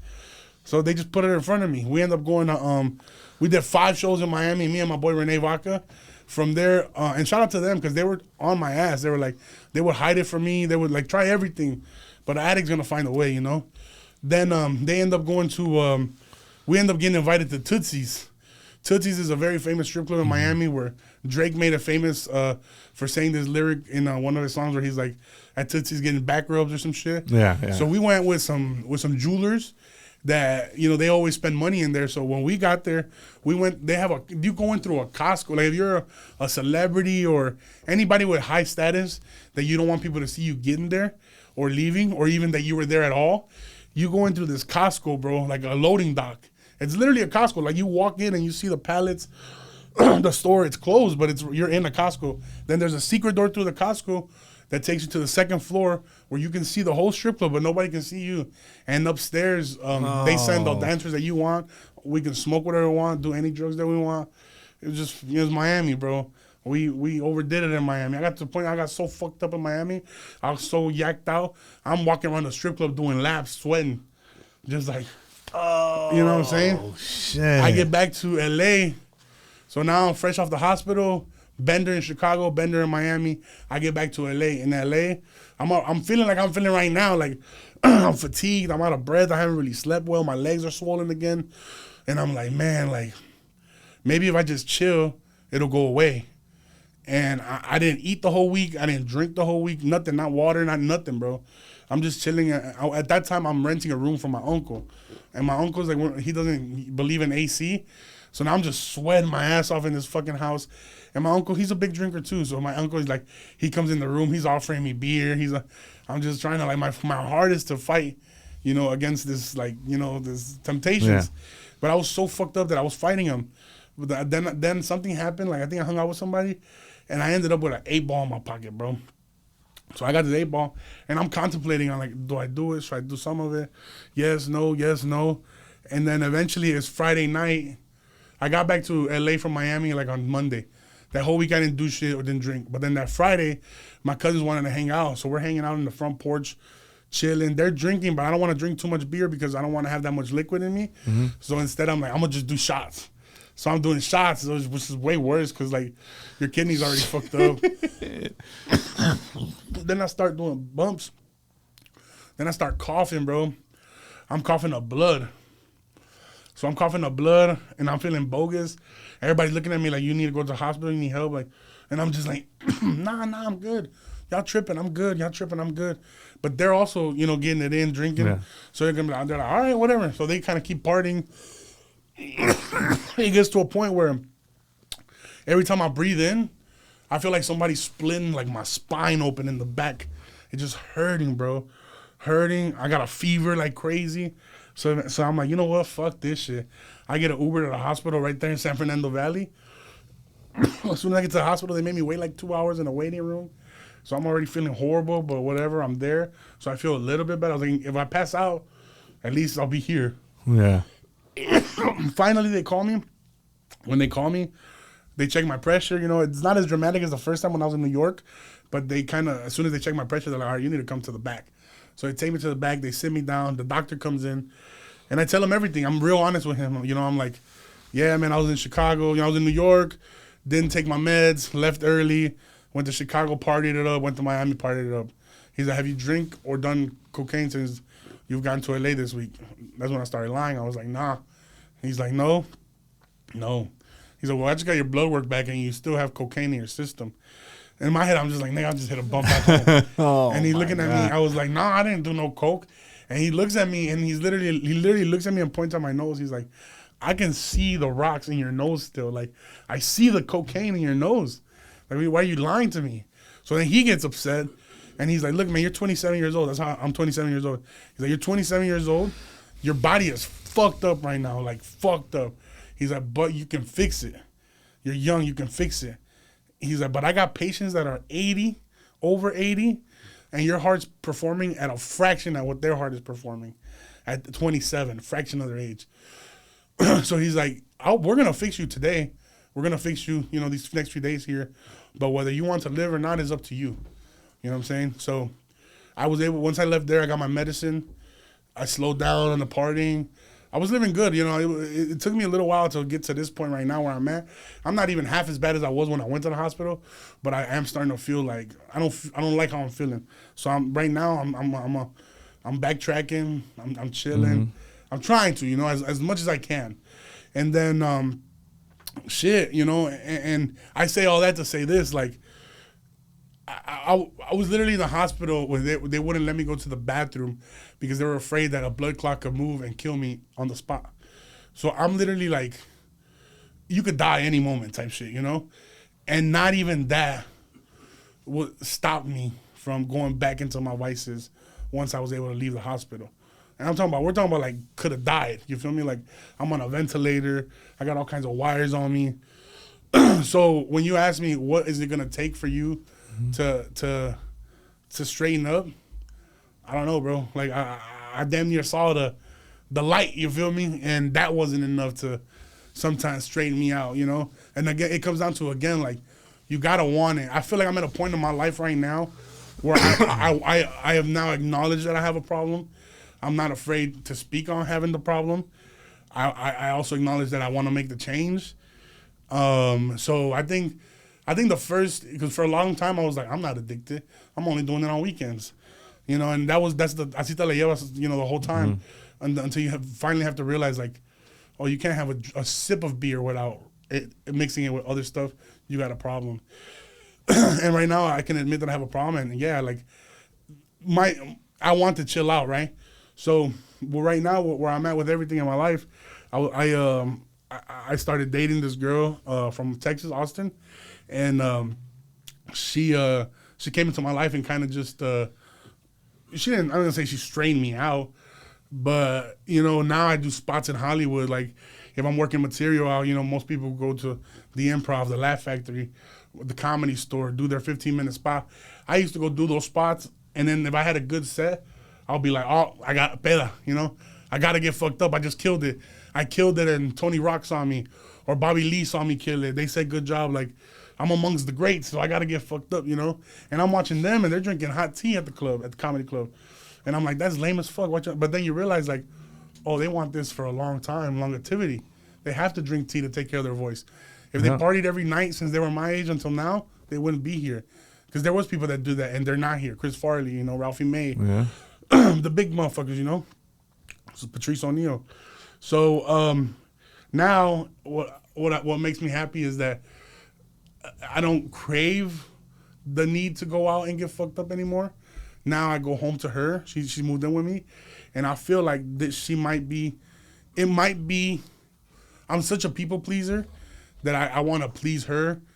So I don't want her to get mad because I go get a drink or I go to the bar instead of coming home to her. So I think that's steering me in the direction that it'll save my life eventually. I hope that it comes sooner than later. But I think I'm heading to the right direction. You know, I'm not there yet. I'm not saying that the changes have already been made, but there's little shit that's happening already, and I can see it that'll help me. And another thing is like just having somebody to cook a homemade meal. I haven't had a homemade meal like in 4 years, bro. I moved out of my parents' house like 4 years ago, and I got an apartment back home in Aurora. I mean, all I knew was fucking Burger King and McDonald's. I move out here, all I know is Uber Eats. Knock Uber Eats, whatever I want, because I got a little bit more money. So I'm getting 2 different restaurants or whatever, you know? So now with her, we just went grocery shopping for the first time together. So we got, you know, she's making tortillas. And, you know, all the bomb shit. Yeah, all the bomb shit, you know? So I feel like another thing with the drugs and the alcohol, too, is I'm out here by myself, you feel me? Like, I left my family, my friends, I left everything behind to chase this silly dream of mine. And now that it's starting to work out, it's like, fuck, now I got to take care of myself because I don't want to be the motherfucker that almost did it. So, yeah, that's man. a bar. I just think that things move so fast for you. And I know that you had all these previous issues, but when things move so fast and now money's coming, fame is coming, all this, you know, it's coming at such a fast pace that sometimes it makes you feel like, oh, shit. And then you start wanting to reward yourself for like, man, I made it. I did this. I did that. So that makes sense But I think you have so much talent, bro. You are a very talented individual. Thank you, brother. So, there has to be something. You're open about it. You ain't bullshitting. You ain't saying not fucking one lie here. You're being honest. Yeah. So I think being surrounded by certain type of individuals, it's gonna influence you, I think. And I know that it's just being surrounded by those individuals is gonna influence you to not do that type of shit anymore.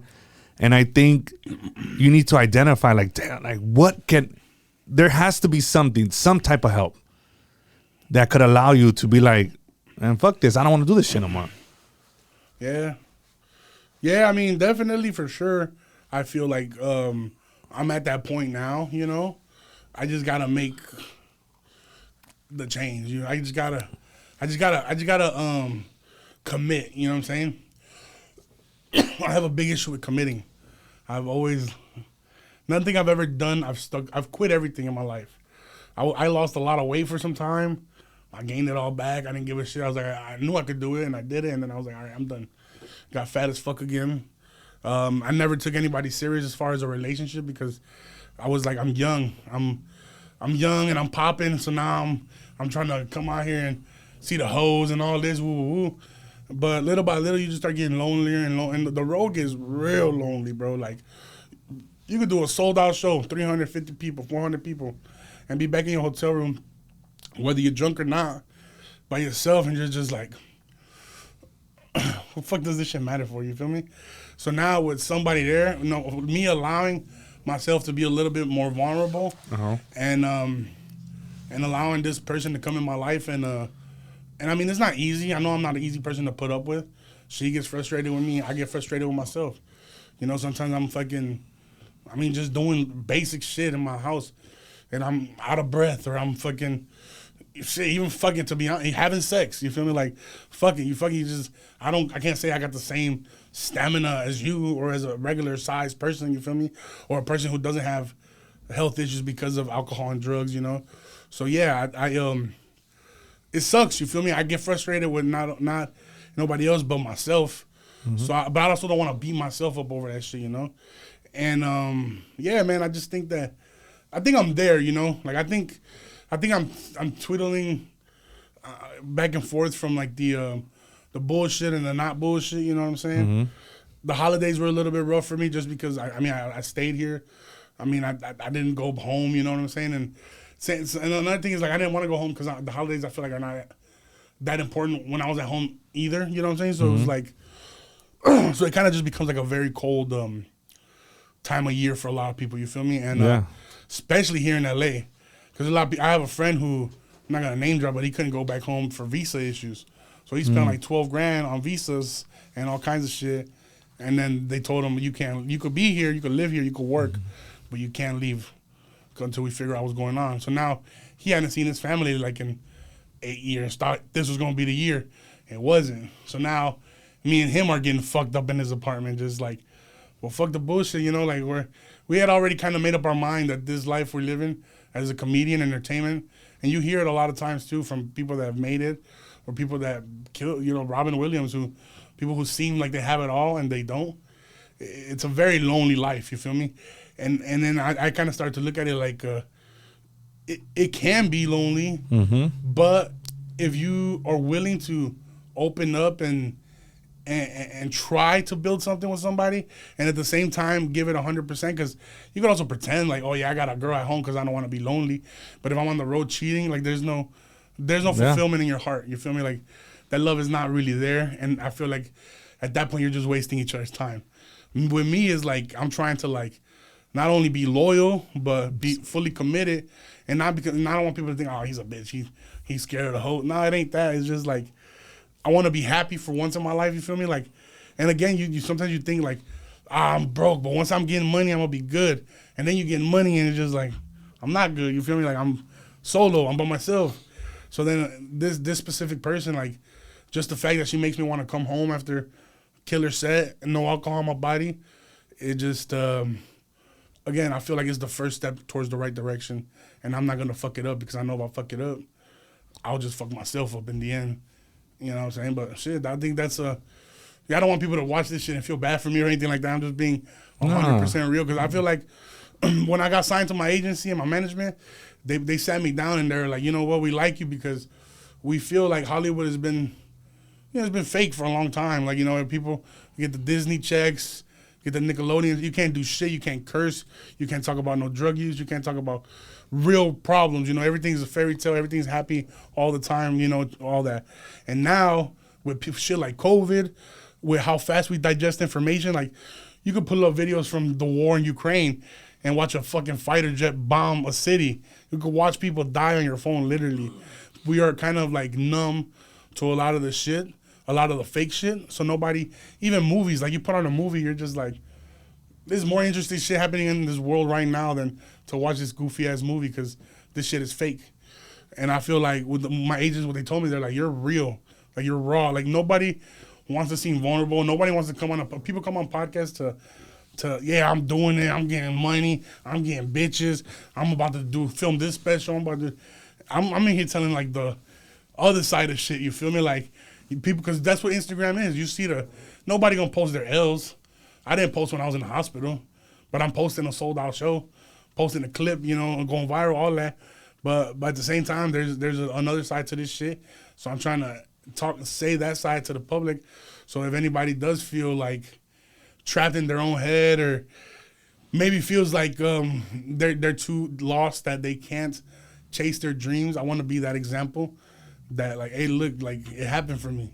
And I used to take pride in saying that, and it's very embarrassing now, but I used to take pride in saying like, shit, I made it while being a junkie. So I'm like, imagine if I did it sober, how far I would be, And I used to tell myself that to make me feel good, like I got this far while doing whatever the fuck I wanted. But then I do think like, damn, what if I did put my 100%? What if I did stop fucking around? How farther could I really have, or can I really take this?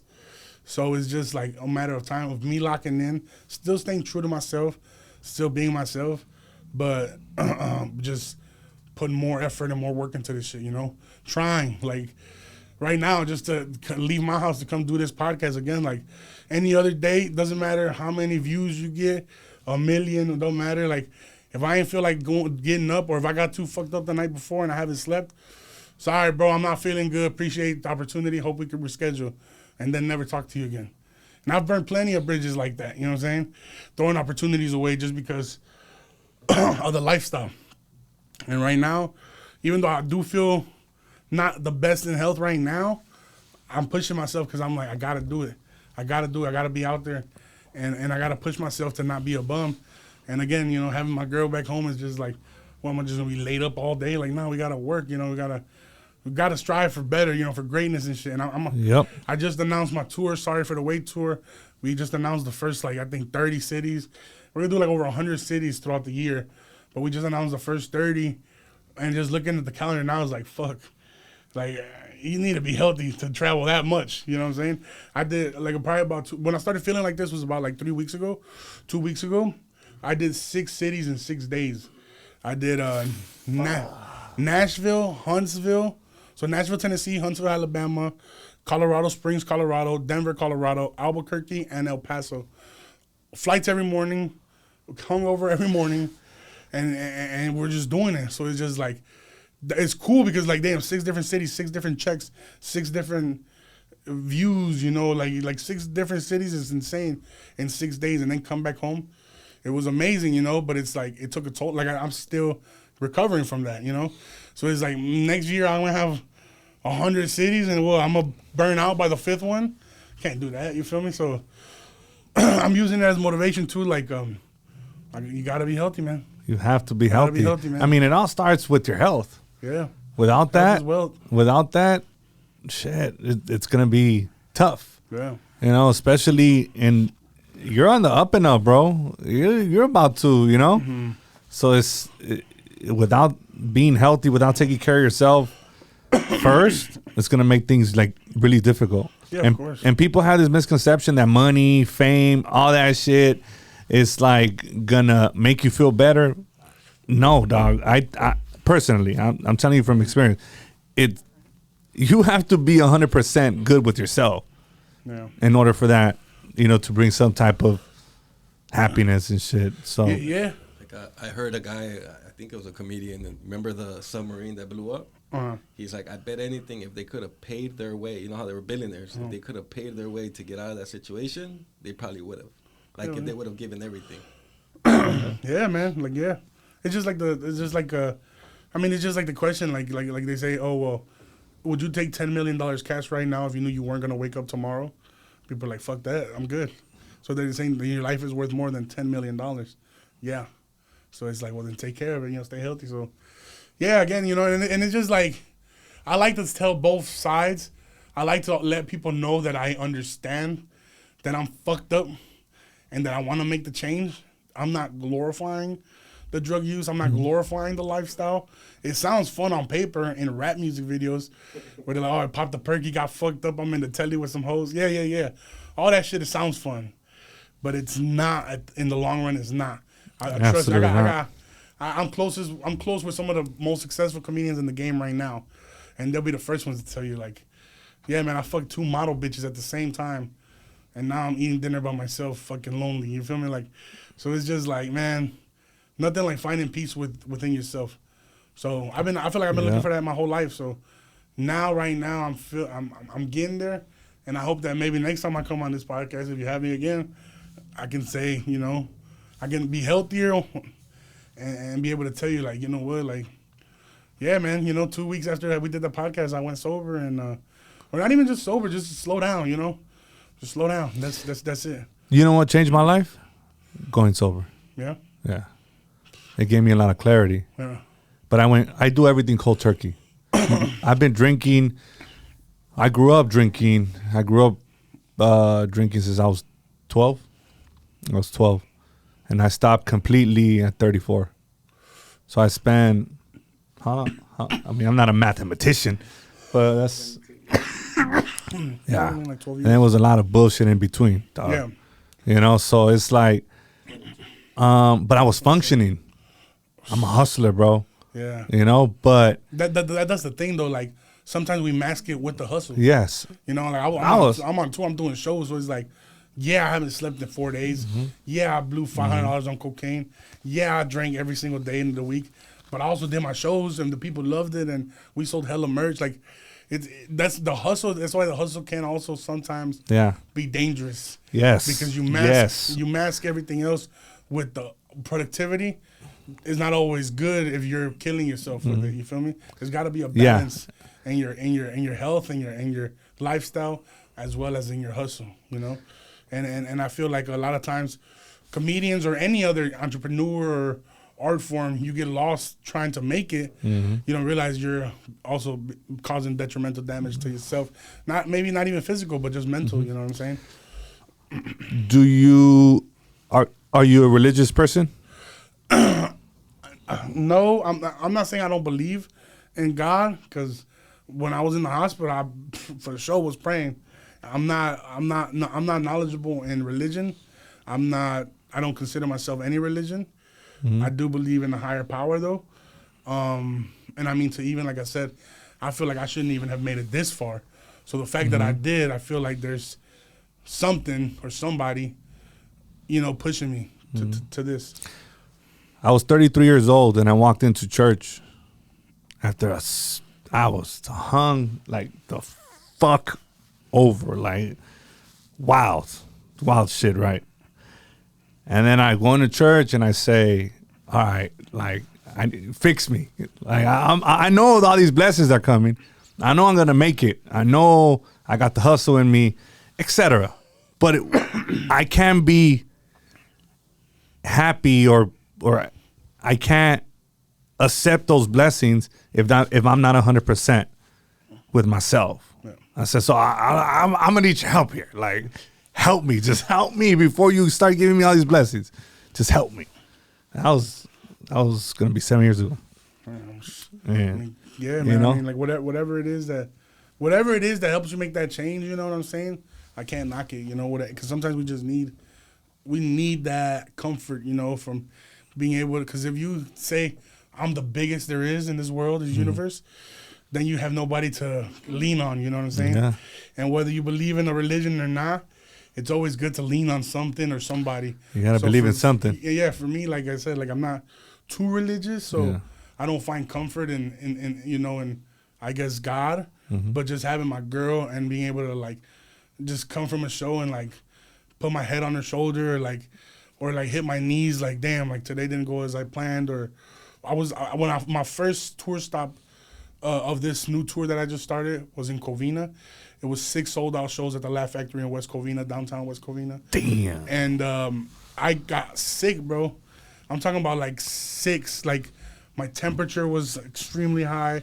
I was done. Like I was seeing double. Like we just got sick. You know, we picked up the flu or some type of COVID. I don't know what it was, but we were extremely sick, and I wanted to postpone the shows, but the hustle is like I got 6 sold out shows to start the tour, and if I postpone it, it's not gonna be a good look.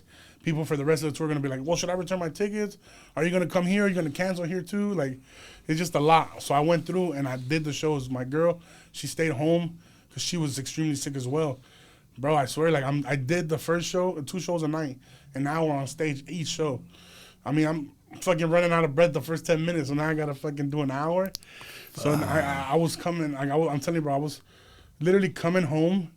I live on the 3rd floor of this complex, so I was taking not the stairs, but I was taking the elevator. That walk from the elevator down the hallway to my front door felt eternal, but just walking to my room, and you know my girl just waiting for me, I would just fall to my knees, bro. Like it was like literally like whether you know it's like maybe that's how you felt when you walked into church, but I would fall to my knees and I'll be like, man, like just hold me, you know what I'm saying? Just hold me. I need somebody. I need something. And yeah, man. I mean, that little shit, you know, it helps. It helps a little bit. And Absolutely. And yeah, like I said, it's just like that love is very valuable, bro. Love is the thing. Cocaine will never love you back. Drug, vices, alcohol, they'll never love you back. You might love it, and you might go to an insane. You might go to an insane greatness to get that bag, or get, you know, like I was broke as fuck, but I was finding a way to get my fix every week, fronts, whatever it is. But if you ever need something, that shit will never help you. And just to be like, cocaine will never hug you back. You feel me? Like once you do it, and 30 minutes later you need more, or else you start hitting a new low, thinking thoughts that you shouldn't be thinking. So like just to be able to get the hug back from somebody, like you know what I'm saying? And I was like, man, you know, and even if this relationship don't work out, if I get heartbroken, maybe I'll go to the gym. You feel me? Like maybe that's what I need. Maybe a heartbreak will help me get healthy. You know, I hope it don't go the other way where I just kill myself with alcohol and drugs. But regardless, I hope that's not the case. As of right now, love is helping me. Love that I feel like that hole in my heart is love that it was missing. You know what I'm saying? And I feel like after getting everything that I thought was gonna make me happy and it didn't, and realizing that this is what it was, it's helping me get away from the bullshit. Like, and it's not all the way there yet, you know what I'm saying? But baby steps. You feel me? It's always baby steps. And shit, we'll see, man. We'll see. You know what I'm saying? We'll see. But I don't. Again, I'm telling y'all these stories so y'all could get to know me. I'm a real ass motherfucker. Sometimes people watch my stand-up clips and I seem like a very aggressive person. Sometimes people are like, this guy's not funny. He just treats the audience like shit. He's a asshole. And I'm not. Really, I'm a nice guy. I'm very, what's the word that people use? I'm very, You're a very genuine person. I'm genuine. I'm real. And I'm not real as in like, I'm a real motherfucker. Because just being tough and gangster is not real. Being real is being able to admit your faults, your problems, your issues, and admitting that there is issues, you know? But I'm also, like, vulnerable, you feel me? And I like to be this way because growing up, again, no celebrity, and I'm not saying I'm a celebrity, but nobody you looked up to was willing to tell you their struggles. You found out because they died of an overdose, or they got pulled over and they got caught with this, and that, and now there's an article out, so now they got to make a public apology. Nobody was admitting to shit like this.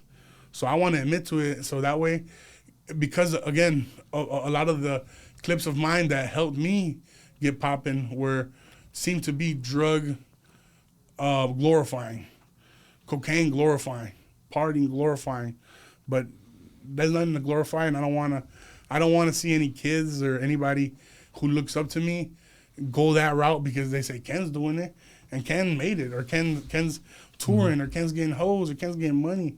Trust, bro. Like, this shit is like, it look good on the internet, but behind closed doors and in the house is not good. So I tell these stories in long podcast form and interviews, so to help you, like, if I could, my goal when I told myself I was gonna make it or to be successful from my hometown was so that people didn't feel like, a lot of the school I went to, everybody was getting their girlfriend pregnant young, dropping out of school, going to work, or trapping, or doing whatever the fuck they was doing, you know?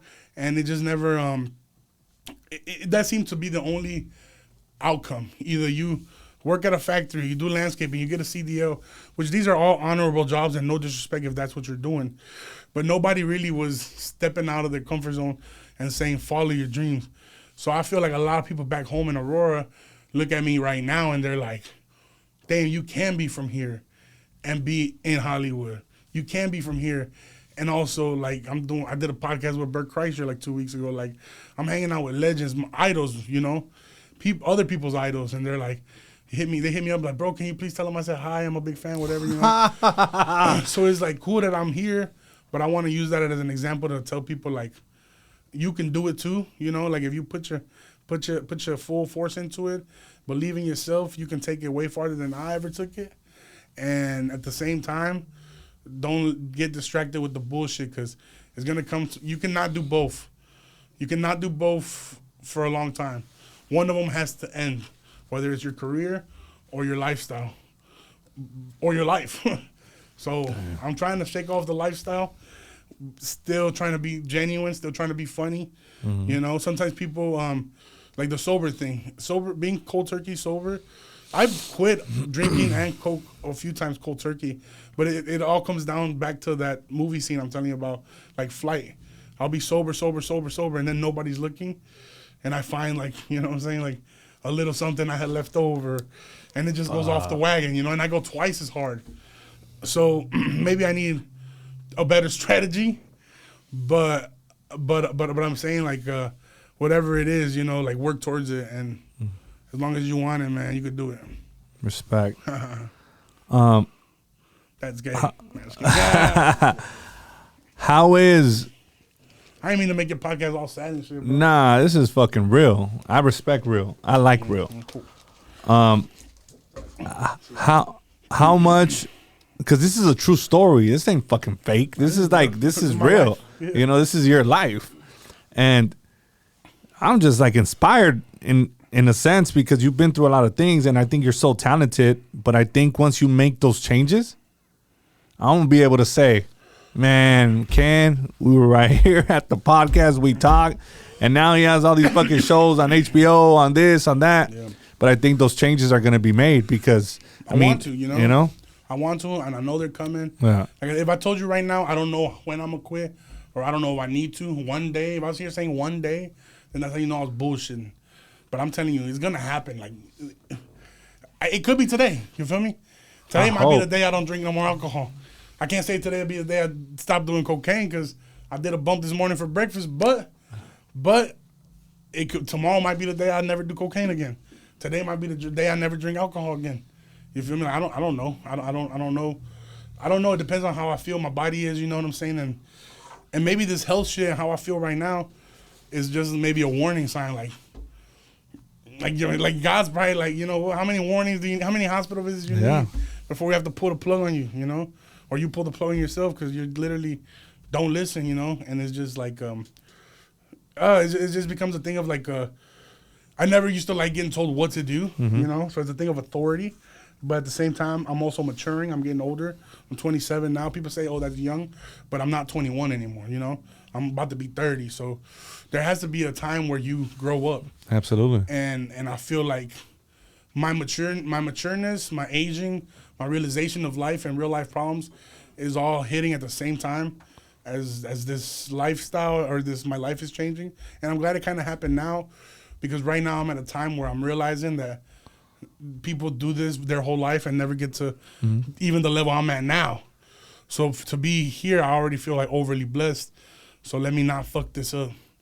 Let me try to get this shit together and fix it. You feel me? So yeah. Absolutely. What advice does Fluffy give you, like in terms of just this whole comedy and your trajectory? Like, does he? I ain't gonna lie to you, brother. Fluffy was one of the first people to hit me up when I was in the hospital in San Fernando Valley in California. Not in Manhattan. I don't think he knew I was in the hospital there. I didn't tell nobody. But when I got to LA, my management, they hit me up and they were like, what's going on? Because my other home, we told them I was in the hospital. They're like, can you check on him? Because he's in the hospital and he doesn't want to tell nobody. So my management called me, which my management is the same as his management. We have the same managers. Okay. And we have the same agents. So our team is the same.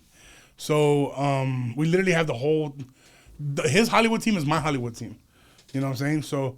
So they reached out to me and they reached out to him. The first time me and him ever had an interaction was when I was in the hospital. And the first message he ever sent me was, hey, Ken. He was like, hey, Ken, I hope you're doing okay. I got word that you're in the hospital. I just want to let you know that congratulations on all your success. You're a shooting star and everything. But do not let the distractions ruin your dreams. Don't let don't let the partying fuck your shit up because you're nobody. Like, I'm nobody yet. At his level, I'm nobody. So he's like, you barely got to Hollywood and you already dying, motherfucker. You feel me? So it's like, don't let it, you know what I'm saying? Like, it's a long way to go. So I appreciated that because he could have just been like, hey, I'm a big fan. I see what you're doing, man. Good stuff. Instead, he waited, or he hit me up at a point where I needed it, where I felt like, damn, like, maybe and then I come to find out, there's also stuff behind closed doors that he also struggled with, and other people that seem to have perfect lives struggled with, So that meant a lot to me that he told me, like, and it's not the only time he told me.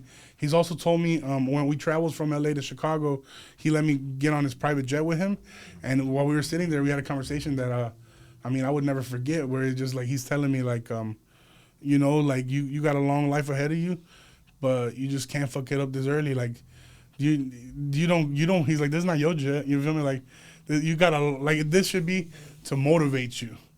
This is what you could have if you get your shit together. So it was really more like inspiring and motivational. Then as far as the comedy game and all that, me and him, he has never gave me advice on comedy. We've never talked about comedy. I feel like we both know and are in different lanes as far as comedy goes. Mm-hmm. So no, we've never. He's more, and I think he respects the type of comedy I do, and he understands that it's not like his comedy. But I think more for him is the lifestyle and the partying, because if there ain't no me, there ain't no comedy. You feel me? Like, yeah. Like he could tell me all he wants about, you should write your jokes like this or you should add this there, but if I'm not here, it don't matter. You feel me? So his advice was about real life more than, oh, you should do this joke. You feel me? Which I respect and admire way more. And I think that's why every podcast I've done this week, I've brought it up lightly, Yeah. Some of them in a joking manner. The Dope as Usual one was a little bit more serious, but I think this one has been the most serious, because as the more I tell the story, the more I speak on it, the more I even start to realize that shit. So then it's kind of like I'm almost getting like a different point of view every time I tell the story and what I'm going through. In essence, I think you are trying to tell yourself something. 100%, yeah, 100%. I'm gonna listen to this and it's just like, fuck, man. I've been. There's been times where, again, being a big guy, you can, even if my health was better than it is right now, but I was still this big and I was still doing the drugs that I'm doing. Even then, like, I shouldn't be doing it because it's still extremely unhealthy. Even if I wasn't doing drugs, my weight is already extremely unhealthy. You know what I'm saying? Like, right. I'm a heart attack waiting to happen. So for me to double it up with traveling, drinking, no sleeping, and cocaine is a ticking bomb. You feel me? So it's like, there's been times where, I can feel my heart pounding out of my chest, and I'm just cold sweating and shortness of breath, and it's just like, I pray to God, if you help me right now, I will never do this again. I'll never do this again. And then, boom, I feel better. And back at it. Back on bullshit, man. So that hurts the most, but. Are you a fan of Russell Brand? He has a book called Recovery. And I've heard of it. I've never read it, but I've heard of it. That's one of the books that made me stop drinking. Like reading what the shit that he went through. Yeah. That's like one of them. And there's another one called A Naked Mind. But that was mostly alcohol. But I mean, it's still like, you know. But I was just thinking right now, like maybe if you were to kind of even listen to the audiobook, I think there might be some things that you'll relate to. Because he talks about all the stuff you were just saying, about traveling, girls, and everywhere he went, everything was accessible, you know? And then he talks about his journey on how he was able to kind of just like let it go or whatever. Dude, even when it comes down to a girl, he talks about that. Yeah, man. I've been looking up to girls have never been my vice because I was never getting girls when I wasn't getting money. So when they started coming around with the comedy and shit, I was always still like shy, and I was always feel like I had to overcompensate. So I just never really was. I never went out that night, and my goal was to come back with some pussy. But I've had friends who are not addicted to drugs. They might be a little bit addicted to alcohol, but they're addicted to pussy the most. Like if they don't got some like, and it's funny, and I know it's an addiction because if I land in a city and I don't have cocaine, and I don't know where I'm gonna get it, I'm uneasy. Like I'm not in a good mood. I'm just the whole night. I'm just thinking, where am I gonna get it? Who's got it? I'm looking in the audience. This motherfucker look like he got it. and if I don't get it, I'll be in a bad mood. I won't even want to drink. Because truly, I don't even like to drink. I only drink so I can do that and have an excuse. I've seen my boys not get pussy or not be able to, or get sent off by a girl, and they're just losing it, like they're fiending. And it is a crazy addiction to have as well. You know, but I tell them, I'm like, you're addicted to sex. And they're just like, nah, you don't know. I'm like, bro, it's that's the literally thing. the same behavior, bro. As me, I don't have no problem admitting that I'm an addict. You get mad when you don't have it lined up.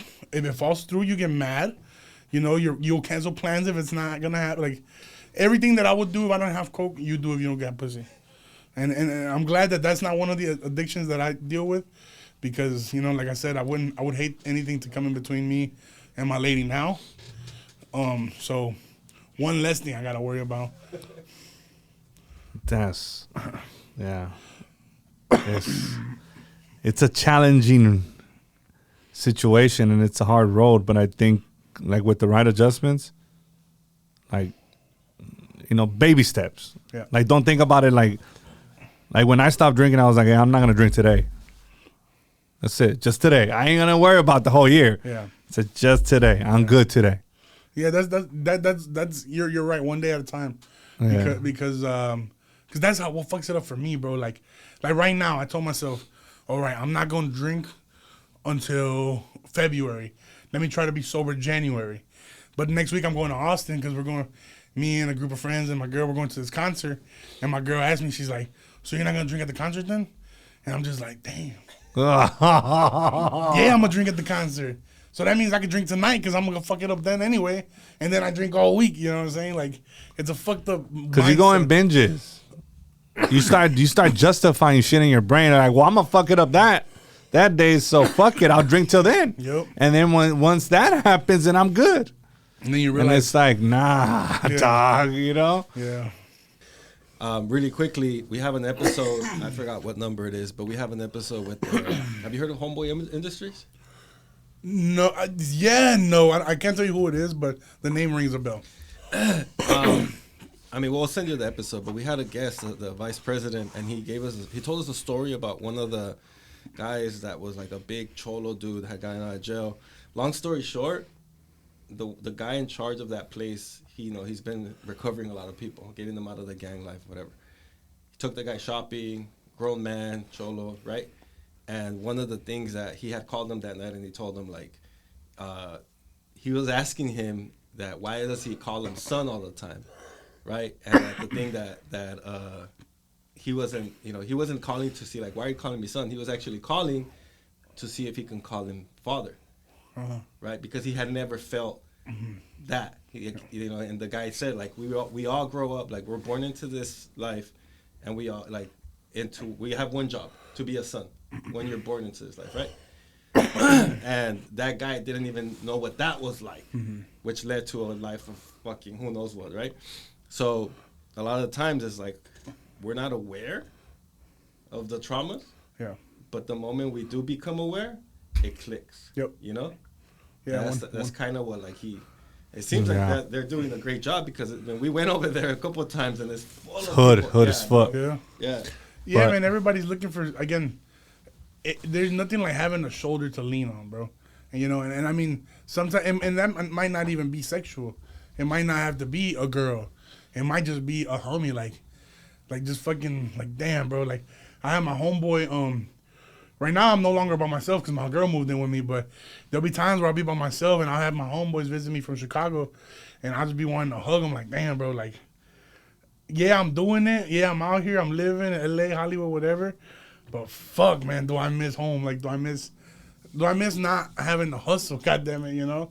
But it's like once you get on that unicycle, ain't no stopping.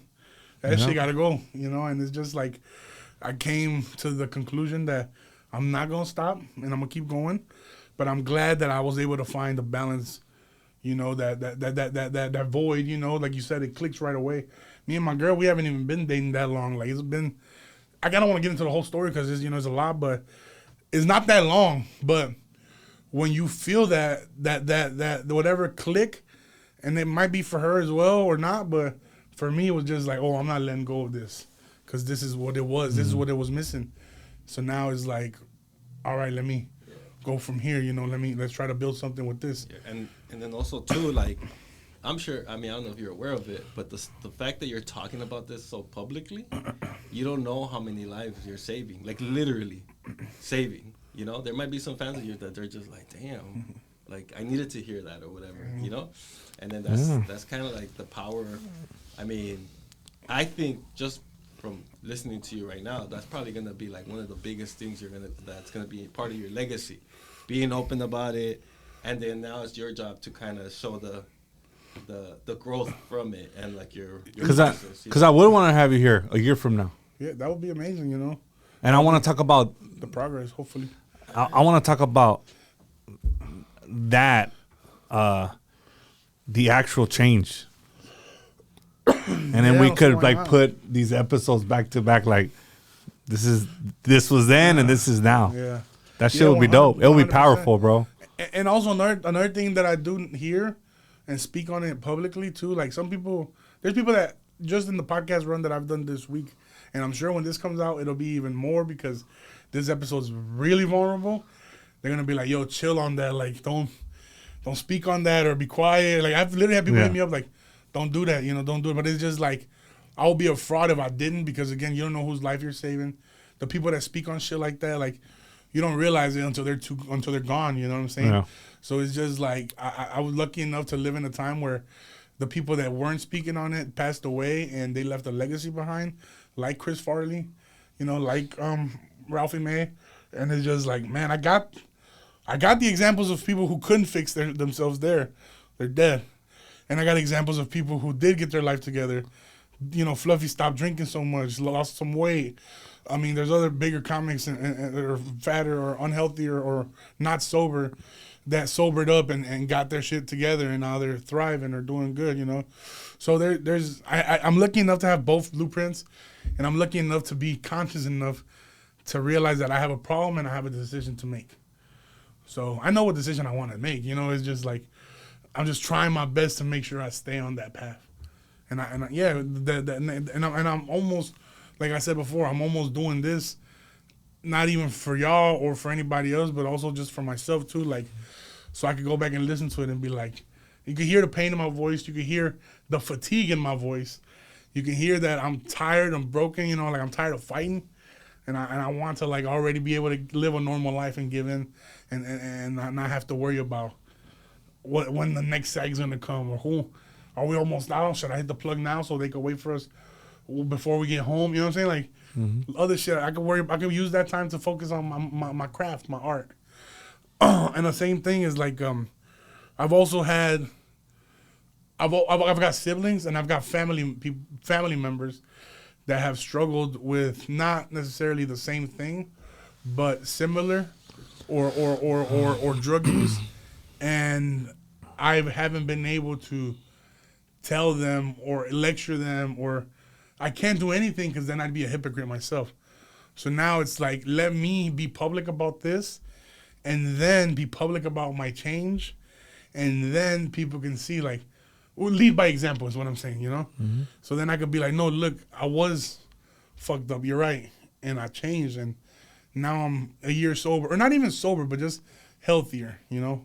Healthier, more balance in my life, not living so reckless, not having to worry, oh my God, like, is he gonna be able to walk across the fucking room, or is he gonna be able to, like, is he gonna pass out? Has he slept in 2, 3, 4 days? You know what I'm saying? Like, so I'm you know what I'm saying? I just want to hold myself accountable as well. Amen to that. Yeah. Man, yeah, this went long, and it's my bad. it's no, this is good, but some people sometimes it's good for the soul, bro. Mm-hmm. For real. Like, I find my podcast sometimes it's therapeutic, bro. Mm-hmm. Like, I'll be like, man, that's deep right there, you know? Well, so you know, I used to have I don't promote this anymore because I said so much fucked up shit on it that might get me canceled, but I used to have my own podcast. It was called Talking My Shit with Too Skinny. Too Skinny was my stage name before I changed it to my real name. But I used to just talk for an hour, bro, just talk shit about shit that happened that week, shows that. It's funny because if you hear the podcast from the beginning, you'll hear me talk about, man, I did a show today. There was 8 people there. What the fuck? I ended up having I lost money doing that gig. And you could hear all the way up to where I'm like, I just got on a private jet with Fluffy. Like, you could hear the whole progress in that podcast. But what I'm trying to get at is that every week that I would record it, when I would be done with that hour of venting, it would feel good. It would be like, damn, like, that was like a therapy session for myself. So I haven't done that in a long time. A lot of these emotions, a lot of these thoughts, a lot of things I said today they've been in my head, but I just haven't been able to express them how I want to express them, or talk about them, or vent about them. So just doing this for me, like this whole week, like I said, this is like the 6th podcast I do this week. I'm doing a little media run to promote the tour, but it's been very therapeutic for me as well. So I feel like maybe just that alone, by the end of the week, I'll be like, you know what? I did the venting I needed to do this week. I did the realizations I needed to do this week. Let's start this Monday fresh. No drugs, no alcohol. Drink a fucking green smoothie in the morning. There you go. Some shit like that. You feel me? Like, maybe this is the last time that I come in here, fucked up and shit. But we'll see. You feel me? We'll see. Baby steps, bro. And we wish you the best, man. That's right. Thank you so much for stopping by. We appreciate you. Hell yeah. And keep on doing your thing. Actually, how can people find you, and where? How can people find you, and where's your show going to be at? All right, so social medias, you can find me at Ken Flores 300, Ken Flores 300, all one word, no spaces. That's Twitter, Instagram, TikTok. Instagram is the best way to stay connected with me. I check my DMs there, the most recent. I post the most recent, and I post shows and all kinds of stuff. My tour has officially started, called Sorry for the Wait Tour. We've already done Covina. We've done North Hollywood. I'm on my way to Salt Lake City, Utah, January 19th and January 20th. We're doing 4 shows. Then we got Richmond, Virginia Beach, Virginia, Texas all next. I mean, it's so many dates, man. If you're listening from anywhere in the country, check it out. If you don't see your city yet, this is only the first leg. We will be announcing more cities as the time goes on. So bear with me. I'm coming. And yeah, man, and I promise if you come to a show, it's not gonna be this sad and depressing and stuff like that. My comedy is actually very silly. It's very silly. It's very fast paced. Yeah. It's very like, you stupid. You know what I'm saying? Yeah. People watch me, they're like, you're dumb. but to get to that point, I feel like you gotta be very self aware, and you gotta be a real motherfucker to be able to even get to that level of funny. So this is who I am. This is the real me. This is who comes up with that material. So if you see my clips and you ever feel like, this guy's an asshole, he's not a real comedian. I am, bro, but you gotta, sometimes it's a character, not a character, but it is an act, it's a comedian, and I'm doing an art form. But I am a real person with real problems and real struggles, and like I said, I'm here to speak on it and be genuine and real, and hopefully that I can win you guys over and y'all support me, and I can help you if there's any struggles. And sometimes we just need somebody else to talk about theirs. So, because everything is a competition, everything's comparison is who got more views, who's doing the best, who getting more money, who got the better. None, it don't gotta be, man. Sometimes we can compare trauma and issues and bad shit, so then we can realize, oh, I'm not the only one that's fucked up, down bad. You know, there's more people like that, more people that we thought had their shit together that don't. So if I could do that for y'all, man, make you feel a little bit better about yourself and give you that energy para que te ponga las pilas, te ponga los huevos, and get to it, brother. Thank you so much, Ken. We appreciate you. And we out.